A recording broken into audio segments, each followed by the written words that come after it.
Oleh karena itu, sesama kader Partai Golkar, kami mengajak kepada mereka semua yang selama ini punya gerakan-gerakan, yang selama ini punya intrik-intrik, yang punya politiking, mari kita bersama-sama. Ya, bersama-sama dengan momentum hari ulang tahun Partai Golkar ini yang ke-60, kita bangkit bersama-sama, membangun soliditas, membangun keutuhan partai, supaya kita ini betul-betul kokoh, solidaritas sosial, dan ini merupakan modal dasar. Itulah tagline-nya bahwa Golkar solid untuk Indonesia maju. Nah, ya sengaja kami berkomunikasi dengan teman-teman media untuk menjelaskan berbagai hal yang terkait dengan Partai Golkar, terutama sejak terpilihnya Saudara Bahlil Lahadalia sebagai Ketua Umum pada bulan Agustus yang lalu. Bahwa segera setelah terpilih pada bulan Agustus yang lalu, itu muncul berbagai gerakan-gerakan yang protes, yang tidak terima, dan bahkan ada gerakan-gerakan yang memprakarsa untuk melakukan Munas pada bulan Desember ini. Tetapi seluruh gerakan-gerakan yang ada, dan kita juga tahu orang-orangnya siapa, ya ada dari senior-senior, kemudian ada juga dari teman-teman semuanya, kita tahu semua latar belakang yang diangkat, baik alasan-alasan organisatoris, ya alasan hukum, kemudian juga alasan-alasan politis, dan bahkan ada juga diantaranya secara diam-diam seakan-akan atas nama pemerintah gitu, bahwa ini tidak senang dan lain-lain sebagainya. Nah, oleh karena itu pidato semalam yang diawali dengan pidato politik Ketua Umum DPP Partai Golkar, lalu kemudian ada arahan dari Presiden Republik Indonesia Bapak Prabowo, di mana kita tahu persis materi-materi yang disampaikan oleh Pak Prabowo tadi malam itu adalah bukan hanya sekedar memuji dan pernyataan-pernyataan politik dari Presiden, tetapi Presiden menjelaskan secara detail ya bahwa beliau mengenal persis Saudara Bahlil Lahadalia sebagai Ketua Umum DPP Partai Golkar, meskipun prosesnya tidak lama. Nah, apa yang disampaikan oleh beliau, ada kriteria-kriteria tadi malam. Yang pertama bahwa ya Pak Ketua Umum Partai Golkar ini, sebagaimana apa yang disampaikan di dalam pidatonya itu, jadi konstruksi berpikir, alur pikir, kemudian retorika politik itu sangat luar biasa. Nah, Pak Prabowo berkesimpulan bahwa Ketua Umum Partai Golkar ini adalah kader Golkar yang betul-betul paripurna, dan yang paling penting adalah memiliki ya sikap patriot, ya kemudian merah putih. Nah, itu yang disampaikan, dan ini yang paling penting, karena kecerdasan semata-mata tidak memiliki sikap patriotis yang tinggi itu tidak ada gunanya. Tetapi Pak Prabowo mengakui bahwa Pak Bahlil adalah memiliki ya sikap patriotik yang tinggi, merah putih yang jelas, Indonesia yang jelas, dan yang paling penting lagi adalah yang kedua, kata Pak Prabowo, meskipun ya perguruan tinggi yang ditempati oleh Pak Bahlil ini sekolah atau tidak ada di Google, tapi ternyata Pak Bahlil mampu mengedepankan kecerdasannya dan secara konsisten ide pikirannya itu dapat dilakukan secara konsisten. Jadi antara ide dan aplikasi ini dapat dilakukan dengan baik. Nah, jadi saya kira itu, dan oleh karena itu kata Pak Prabowo, pendekatan yang dilakukan oleh Pak Bahlil adalah pendekatan saintifik. Ya tadi malam Pak Prabowo menyampaikan bahwa Pak Bahlil sempat membawakan 26 judul buku disampaikan, dan saya kira ini sangat penting. Nah, setelah itu maka Pak Prabowo berkesimpulan bahwa tidak salah ya pemegang suara di Munas Partai Golkar pada bulan Agustus memilih Saudara Bahlil Lahadalia sebagai Ketua Umum. Tidak salah. Bahkan nilai tambahnya banyak. Nah, pernyataan Pak Prabowo ini betul-betul mengakui ya bagaimana kepemimpinan Pak Bahlil di Partai Golkar dan sekaligus bagaimana kinerja Pak Bahlil di kabinet. Nah, ini tadi malam dielaborasi sedemikian rupa, dan oleh karena itu pernyataan ini kami memahami bahwa ini adalah pengakuan ya seorang presiden, ya seorang alumni Partai Golkar, bahwa ini seakan-akan memberikan isyarat, ya hentikanlah gerakan-gerakan yang ada. Itu gitu loh. Jadi yang masih mau ada isu, mau munaslup, yang ada lagi mau mengganti atau mau apa lagi, ini mestinya diakhiri. Ya kenapa? Karena sudah ada pernyataan begitu, baik dilihat dari sisi politisnya, dilihat dari sisi organisatorisnya, kemudian juga dilihat dalam perspektif hukum. Maka hentikan ini semua.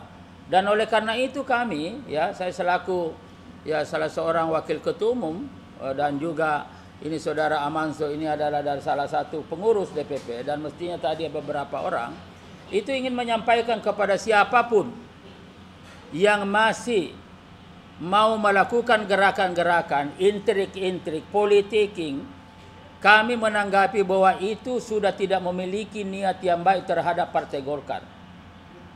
Ya, tidak memiliki niat yang baik kepada Partai Golkar. Dan apabila mereka masih melakukan langkah-langkah seperti itu, dan ini mencerminkan niat tidak baik, maka kami siap melawan mereka, siapapun mereka. Ya, kita siap menghadapi mereka. Ya, oleh karena itu sesama kader Partai Golkar kami mengajak kepada mereka semua yang selama ini punya gerakan-gerakan, yang selama ini punya intrik-intrik, yang punya politicking, mari kita bersama-sama. Ya, bersama-sama dengan momentum hari ulang tahun Partai Golkar ini yang ke-60, kita bangkit bersama-sama, membangun soliditas, membangun keutuhan partai, supaya kita ini betul-betul kokoh, solidaritas sosial, dan ini merupakan modal dasar. Itulah tagline-nya bahwa Golkar solid untuk Indonesia maju. Nah, ini saya kira, dan sehingga dengan demikian pada tahun 2025 yang akan datang, pada tahun baru, di sini betul-betul cara-cara kita yang dilakukan selama ini itu saling menjatuhkan, saling menggorogoti, saling mendiskreditkan, kita hentikan. Dan kita kembali kepada hito Partai Golkar. Apa hito Partai Golkar? Itu adalah doktrinnya. Apa doktrin? Karya kekaryaan. Kita membangun bagaimana perdebatan konseptual. Kita mengedepankan huru hara wacana. Kita mengedepankan ide dan gagasan sebagai instrumen. Dan apalagi Pak Bahlil sendiri sudah membuka diri selaku ketua umum. Selaku ketua umum, aktivis murni, siap dikritisi secara objektif, secara rasional, dan secara faktual untuk membesarkan Partai Golkar. Saya kira ini adalah luar biasa. Ya, dan karena itu sekali lagi saya atas nama ya beberapa teman-teman, saya kira kita semuanya mengajak kepada seluruh keluarga besar Partai Golkar, mari 60 tahun Indonesia Partai Golkar ini, ya kita betul-betul bangkit kembali kepada hito kita, doktrin karya kekaryaan, sehingga kita utuh, kita solid, solidaritas sosial kita bangun dan lain-lain sebagainya, sehingga pada tahun 2025 betul-betul kita masuk pada satu tradisi baru, ya, di mana kita mengedepankan ide-ide dan gagasan ini sebagai instrumen politik kita. Untuk apa? Untuk berprestasi, untuk berkarya. Ini yang penting. Nah, sekali lagi kalau masih ada ya dengan pidato Pak Prabowo seperti itu, masih intrik-intrik politicking atau mengambil langkah-langkah gerakan-gerakan yang tidak punya dasar, maka kita siap melawan siapapun di belakang mereka. Saya kira itu. Ya, ada tambahan. Sempat disebutkan statement siap melawan ini dalam arti apa ya, Bang Idrus? Ya, apapun kita akan menghadapi caranya mereka. Ya, kalau kata orang Betawi itu, lo jual kami beli, gitu loh. Apapun caranya, mau secara hukum kita hadapi secara hukum, mau secara organisatoris kita ini ada orang-orang ya hidup mati kita di organisasi, mau secara politik ini sudah selesai karena Pak Prabowo sudah membuat pernyataan seperti itu. Gitu loh. Jadi kenapa lagi kita siap semua dalam perspektif apapun. Ya, dan ya yang saya kira itu termasuk melakukan debat konseptual sebagai pencerminan daripada doktrin karya kekaryaan. Itu kita siap. Ya, kenapa? Karena ini kalau sudah niatnya sudah tidak bagus kan itu kita harus hadapi dong. Ya, itu saya kira dan tidak bisa lagi ya sah secara organisatoris, secara hukum karena gugatan-gugatan yang ada juga akan ditolak. Kemudian secara politik juga sudah lebih sah lagi tadi malam. Ya tadi malam kalau ibaratkan perguruan tinggi itu Pak Bahlil semacam apa gitu loh. Di situ sudah pernyataan Prabowo sangat luar biasa gitu. Jadi tidak ada lagi alasan. Nah oleh karena itu 2025 betul-betul secara organisatoris kita solid. Ya secara hukum selesai semua masalahnya. Dan kemudian secara politis Golkar akan memfokuskan perhatiannya sebagai bagian daripada anggota Koalisi Indonesia Maju, bagian daripada Kabinet Merah Putih, cuma satu tujuannya adalah bagaimana kesuksesan pembangunan nasional dan ada semacam kesinambungan kepemimpinan bangsa ke depan. Itu aja masalahnya. Ya ini ya saudara Sirat ini juga tahu dari DPP jadi ini. Nah, itu tadi ini kita sudah jalan. Nah, ada lagi? Jadi begini, kita ini aktivis murni. Kita paham juga siapa yang melakukan, baik langsung maupun tidak langsung. Dan siapa yang menjadi peluncur-peluncur, siapa yang menjadi konseptor gerakan, siapa yang seakan-akan melindungi. Ini kita juga paham ini barang gitu loh. Jangan kita anggap tidak tahu, tetapi kita masih hormat semuanya untuk kepentingan Golkar. Gitu loh. Dan bahkan Ketua Umum ya Pak Bahlil Lahadalia biarin aja katanya, atau nanti biar akan muncul. Tapi saya katakan Ketua Umum tidak akan muncul karena memang begitu. Kalau muncul itu dia benar. Karena merasa tidak benar dan tidak punya fakta, tidak punya alasan, tetap melakukan gerakan-gerakan, maka ini sama dengan cubit-cubit aja. Tetapi itu mengganggu suasana, ya suasana Partai Golkar, mengganggu soliditas Partai Golkar, ya dan juga suasana kebatinan yang sejatinya ini adalah satu kesatuan gitu di dalam perjuangan gitu. Ini ada dorongan dari internal maupun dari eksternal juga, Pak. Nah, kita tidak mau bicara eksternal. Kalau kita bicara internal Golkar, kita hanya fokus pada internal. Ya karena apapun misalkan dari luar, ya misalkan kalau internalnya solid itu tidak bisa. Dan karena itu yang kita pentingkan adalah soliditas Partai Golkar, keluarga besar Partai Golkar. Itu yang paling pokok. Yang secara struktural dari pusat sampai ke bawah, dan secara fungsional bawah organisasi-organisasi yang ada, pendiri, didirikan, organisasi sayap, dan juga banyak ya apa namanya dari kelompok-kelompok relawan fungsional yang ada di luar itu juga banyak gitu loh. Ini kalau kita solid ini, apapun yang terjadi kita bisa hadapi. Dan itulah sebabnya sekali lagi Golkar solid untuk Indonesia maju. Jadi ini kata kunci, solid. Nah, agar supaya ini solid, maka kalau ada yang macam-macam, ya udah kita hadapi. Makanya ini kan para pejuang-pejuang, ada saudara Sira, ada saudara Amanso, kita hadapi. Jadi itu. Kenapa? Karena ini sudah terlalu lama nanti Golkar ini seakan-akan main-main dan itu menyimpang daripada ciri karakter Partai Golkar yang sejatinya mengedepankan karya kekaryaan. Nah, karya kekaryaan itu diawali adanya konsep, adanya ide dan gagasan. Nah, ide dan gagasan ini dimunculkan oleh kader-kader yang cerdas. Dan kader-kader yang cerdas tidak mungkin melakukan intrik-intrik seperti itu. Kalau tidak salah kan dalam Munas kemarin nanti utamanya apakah ada kaitannya dengan hasil pilkada kemarin, Pak? Enggak ada sama sekali. Karena orang juga sudah tahu bahwa saudara Bahlil Lahadalia itu menjadi ketua umum pada bulan Agustus. Proses penentuan ya paslon-paslon itu kan sudah jalan. Proses penentuan pimpinan DPRD ya provinsi dan kabupaten kota juga sudah jalan. Berarti di ujungnya ini diambil oleh ketua umum ya saudara Bahlil Lahadalia ngambil di ujung. Nah, dengan tentu ada banyak prestasi-prestasi pada awal ketika itu. Ya misalkan yang prestasi yang sangat ya monumental saya kira ada satu bahwa meskipun ada dinamika yang terjadi, maka saudara Bahlil Lahadalia begitu jadi ketua umum menetapkan saudara Airin sebagai calon gubernur di sana. Ini kan suatu luar biasa, suatu dinamika. Dan ini kejadian demikian juga ada 1-2 dan lain-lain sebagainya.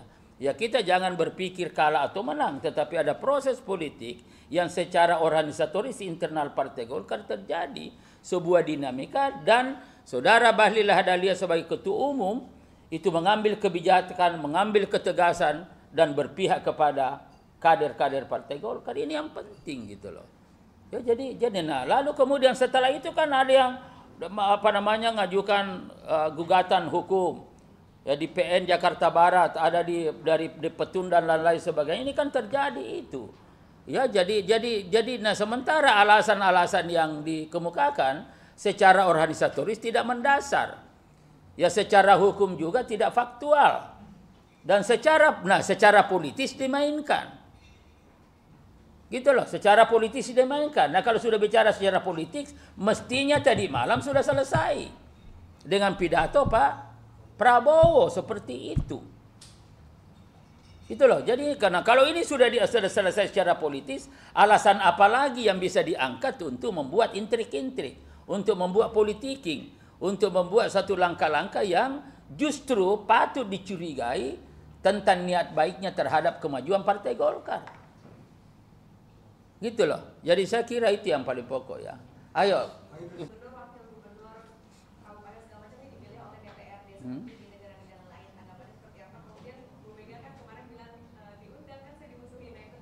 Kenapa?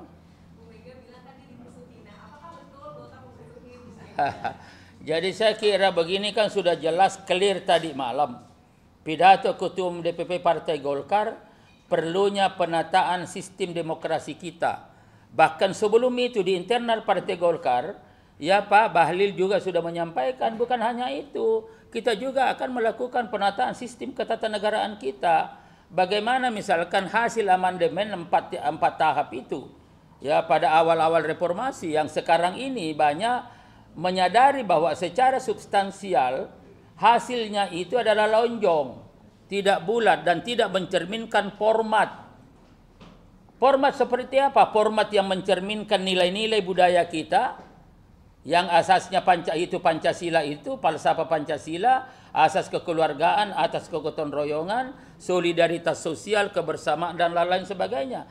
Bahkan hasilnya ya sebahagian besar sudah mengakui bahwa itu berbau apa? Berbau individualisme, kemudian liberalisme, kapitalisme. Nah, ini kan secara ideologis, konseptual itu kan tidak hanya berbeda tapi bertentangan dengan nilai-nilai budaya bangsa yang menjadi basis pembentukan falsafah Pancasila yang dilakukan oleh para pendiri bangsa.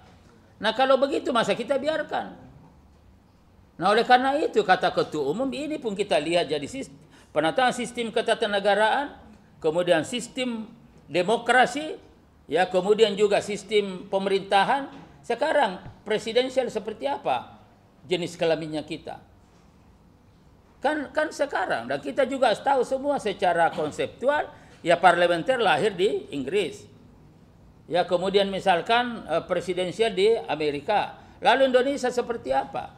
Ada beberapa tulisan yang mengatakan bahwa ini adalah sistem presidensial yang rasa parlementer. Ada juga mengatakan ini adalah tidak jelas jenis kelaminnya. Ya seperti misalkan kalau misalkan presidensial murni, mestinya kan konsekuensinya sistem kepartaiannya harus sederhana. Tetapi ini kan dibuka sedemikian rupa sehingga agak susah. Nah ini semua nanti akan ditata, dan oleh karena itu kata Ketua Umum DPP Partai Golkar harus dilakukan kajian secara mendalam, komprehensif dan terintegrasi, sehingga kita tidak bisa hanya berpikir bahwa dengan pemilu hanya sekali dalam 5 tahun, pilkada juga serentak, lalu kerjanya KPU apa? Lalu kemudian ada mengatakan KPU itu adalah ad hoc. Tidak bisa secara parsial disampaikan begitu. Karena KPU sebagai penyelenggara pemilu adalah merupakan bagian integral daripada sistem pemilu kita. Dan oleh karena itu, kata Ketua Umum DPP Partai Golkar, harus dilakukan kajian secara mendalam, secara komprehensif, terintegrasi. Dan yang paling penting lagi adalah, kata Ketua Umum ini, melibatkan komponen bangsa termasuk ya insan kampus, media, ya, dan juga para pengamat dan para pemikir-pemikir yang lain. Dan karena itu nanti pasti yang karena kebetulan ini di bidang saya, ya, jadi wakil ketua umum bidang politik dalam negeri, itu nanti kita akan pasti ada roadshow ke daerah-daerah, ke kampus-kampus. Dan ini sudah menjadi instruksi ketua umum DPP Partai Golkar. Jadi kita akan ya konstruksi konstruksikan suatu pemikiran, alur pikir, sehingga kita proyeksikan bahwa yang kita ingin bentuk ini adalah format ideal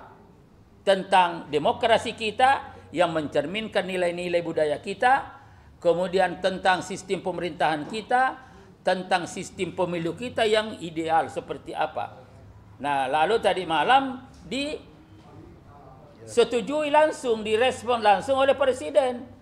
Sebagai Presiden tentu sebagai Ketua Umum Gerindra juga. Bahkan tadi malam kan teman-teman dapat mendengarkan bahwa kata Pak Prabowo, ya, itu bahwa seandainya bisa diputuskan hari ini, kan ini sudah lengkap, termasuk dari PDIP. Ada Mbak Puan, dan tadi malam mengatakan merasa nyaman juga Mbak Puan hadir, kan itu. Artinya ini ada kesepahaman ke depan, sehingga ide, gagasan yang disampaikan oleh Ketua Umum DPP Partai Golkar, tentu kita harapkan ke depan ini terjadi perdebatan-perdebatan konseptual di seluruh ya elemen bangsa, bukan hanya di elit-elit politik, tapi seluruh elemen bangsa.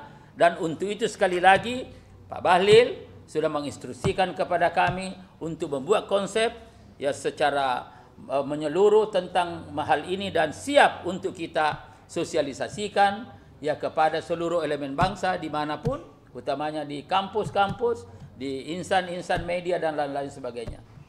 Saya kira itu. Sama sekali kita justru, loh ini kan coba, apanya yang kita bermusuhan? Kita di Banten sama-sama berkoalisi. Loh kemudian misalkan di DKI Jakarta juga kemarin kita ini, tetapi pernyataannya RK hari ini kan sebagai kader Golkar sudah clear semua. Jadi nggak ada indikasi bahwa Golkar dengan PDIP bermusuhan, nggak ada.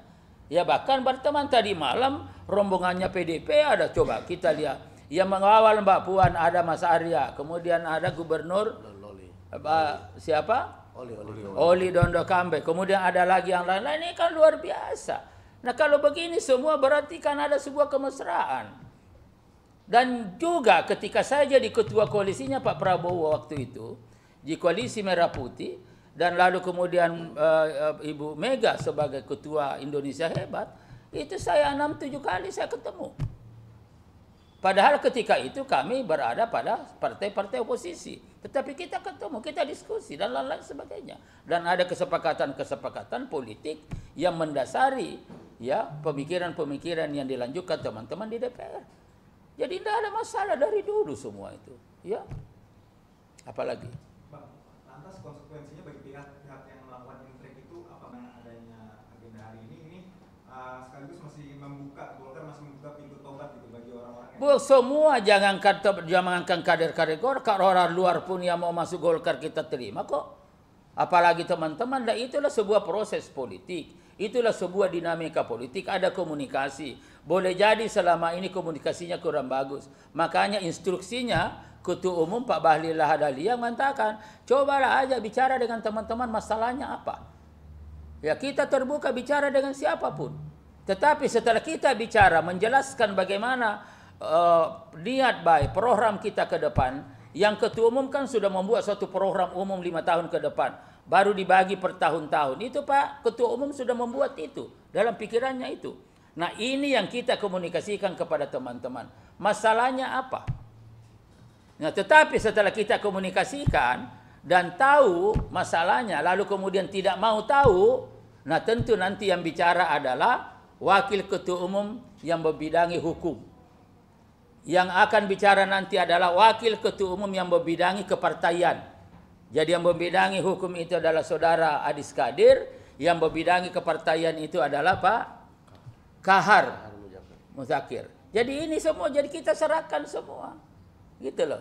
Ya, jadi ini semua clear. Nah, tidak clear lagi kalau misalkan yang menangani itu tidak secara struktural bidangnya, tetapi kita serahkan semua kajian dan langkah-langkah, dan yang paling pokok ada komunikasi. Sehingga dengan demikian tidak ada dusta di antara kita, ya semua terbuka kita lakukan, dan orientasinya cuma satu, membesarkan Partai Golkar untuk dapat melakukan program-program pembangunan untuk kesuksesan kepemimpinan Prabowo Gibran. Itu asas, itu jelas arahan itu loh. Ya, apalagi? Mas, satu lagi update terkait anggota atau Enggak, saya kira sekali lagi sikap dasar Partai Golkar siapa saja. Partai Golkar adalah partai terbuka, go public, dan tidak ada pemegang saham yang dominan, tetapi sama sahamnya semua, karena itu punya hak dan kewajiban yang sama. Seorang ya putra bangsa yang lahir dari Papua, faktanya hari ini jadi ketua umum. Kalau bicara saham kan dari Papua jadi ketua umum. Ini sekaligus membuktikan bahwa Golkar betul-betul terbuka, siapapun, semua punya peluang. Tinggal bagaimana prosesnya. Jadi kalau ada mau masuk, semua terbuka sebagai partai yang terbuka, yang inklusif, sebagai partai yang go public. Gitu loh. Jadi ini tidak perlu ada dinamika seperti itu, seakan-akan ini ya udah siapapun. Ya, jadi semua terbuka, jadi semua jelas. Ya. ini udah ada komunikasi dari Pak Jokowi mungkin ke Partai Golkar? Loh kan sebelumnya kan memang baik-baik aja kan, nggak ada pernah. Ya, setiap dulu waktu presiden setiap ada acara Pak Jokowi datang.